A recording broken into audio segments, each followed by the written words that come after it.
बहुत समय पहले की बात है। एक गांव में श्याम और मोहन नाम के दो किसान रहते थे। दोनों बचपन के गहरे दोस्त थे। श्याम एक मेहनती किसान था जो रोज सूरज उगने से पहले खेतों में काम करता था। उसकी पत्नी सीता समझदार और सहयोगी थी। एक सुबह श्याम ने सीता से कहा, सीता, मैं खेतों पर जा रहा हूँ, मेरा खाना बांध दो, आज थोड़ा ज्यादा समय लगेगा। सीता ने मुस्कुराते हुए कहा, जी, मैंने आपका खाना पहले से ही बांध कर रखा है, यह लीजिए, समय निकाल कर खा लीजिएगा। श्याम चला गया। दूसरी ओर श्याम का दोस्त मोहन थोड़ा आलसी था और ज्यादातर समय आराम करता था।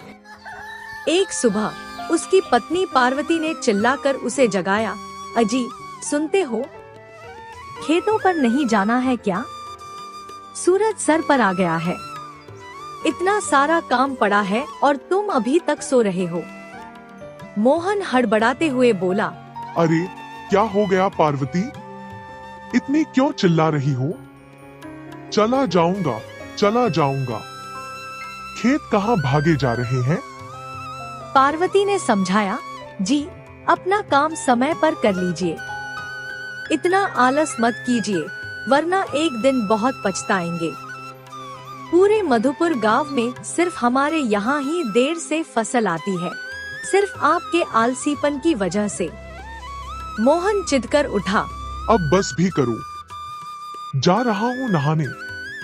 खाने के समय मोहन ने पूछा, खाने में बस दाल चावल ही है, कोई सब्जी नहीं बनाई क्या? पार्वती ने जवाब दिया, सब्जी तो तब बनाऊंगी ना जब आप काम करके कुछ पैसे लेकर दोगे। पिछली बार की फसल के पैसे खत्म हो गए हैं, अगर सब्जी खानी है तो जल्दी फसल उगाइए। मोहन बेमन से खेतों की ओर चल पड़ा। खेतों पर श्याम अपनी मेहनत में लगा था।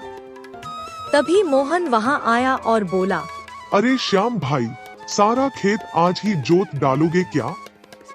श्याम ने जवाब दिया, हाँ मोहन भाई, बस थोड़ा सा ही बचा है, इसे भी आज ही जोत दूंगा ताकि कल से बीज बो सकूं। मोहन ने धूप देखी।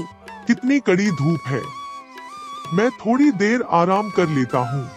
मोहन थोड़ी देर बाद थोड़ी सी जुताई करके बैठ गया और बोला, भूख लग गई, चलो पहले कुछ खा लिया जाए। श्याम खाना खाने बैठा ही था कि वहाँ एक तपस्वी बाबा आ गए। तपस्वी बाबा ने पूछा, अरे बेटा, बहुत भूख लगी है, कुछ खाने को मिलेगा क्या?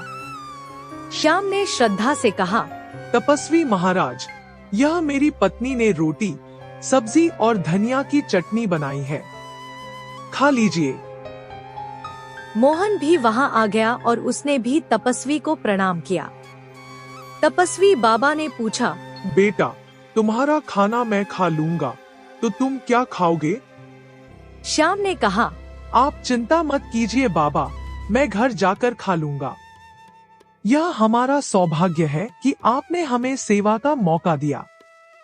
बस हमें आशीर्वाद दीजिए कि इस बार हमारी फसल बहुत अच्छी हो। तपस्वी बाबा ने कहा, तुम दोनों को मेरा आशीर्वाद। फिर बोले, लेकिन आज मैं तुम्हें कुछ विशेष देना चाहता हूँ।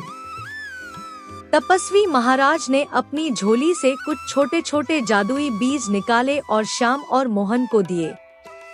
श्याम ने उत्सुकता से पूछा, तपस्वी महाराज, यह किस चीज के हैं? ये जादुई बीज हैं, इन्हें बो दो तो हाँ, तुम्हें वही देंगे जो तुम बहुत ज्यादा चाहते हो। तपस्वी ने बताया। श्याम ने कहा, मैं इन्हें बहुत अच्छे से देखभाल करूंगा और रोज पानी दूंगा। मोहन ने कहा, लेकिन यह जादू है, तो हमें इतनी मेहनत की क्या जरूरत है? तपस्वी बाबा ने गंभीरता से कहा, जादू उसके लिए काम करता है जो उसकी कद्र करता है। अगर तुम इन्हें सही देखभाल नहीं दोगे तो तुम्हें कुछ भी नहीं मिलेगा। हर दिन इन्हें प्यार और मेहनत से सिंचना, तभी यह फल देंगे। श्याम ने कहा, जी महाराज, हम आपकी बातों को समझ गए हैं। तपस्वी बाबा ने आशीर्वाद दिया और चले गए। घर लौटते समय श्याम ने कहा, मोहन, यह जादुई बीज बहुत अनमोल है। मैं तो कल ही इन्हें अपने खेत में बोने वाला हूँ। मोहन ने आलस दिखाते हुए कहा, लेकिन यह जादू है, तो इतनी मेहनत की क्या जरूरत है? खुद ही उग जाएंगे और फल देंगे। श्याम ने समझाया, मोहन, तपस्वी महाराज ने साफ साफ कहा था कि मेहनत के बिना कुछ नहीं मिलेगा। मैं इन्हें बहुत अच्छे से सिंचूंगा और देखभाल करूंगा। इसके बाद दोनों अपने अपने घर चले गए। अगले दिन श्याम ने अपनी पत्नी सीता से कहा कि वह आज खेतों में ज्यादा समय देगा और इन बीजों को बोएगा। सीता ने उसकी बात का समर्थन किया। उधर पार्वती ने मोहन को जगाया, क्या आप अभी तक सो रहे हैं? आज खेतों में बीज रोपाई करनी है। मोहन चिढ़कर बोला, हाँ पार्वती, उठ रहा हूँ। मुझे सब याद है। दोनों ने अपने अपने खेतों में बीज बो दिए। शाम को श्याम ने सीता से कहा, मैंने बीजों को अच्छे से बो दिया है और पानी भी दे दिया है। मैं रोज जल्दी उठकर खेतों की देखभाल करूंगा। वहीं मोहन से उसकी पत्नी ने पूछा, आपने बीजों की सिंचाई कर दी थी ना?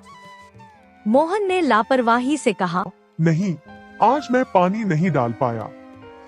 कल जाकर डाल दूंगा।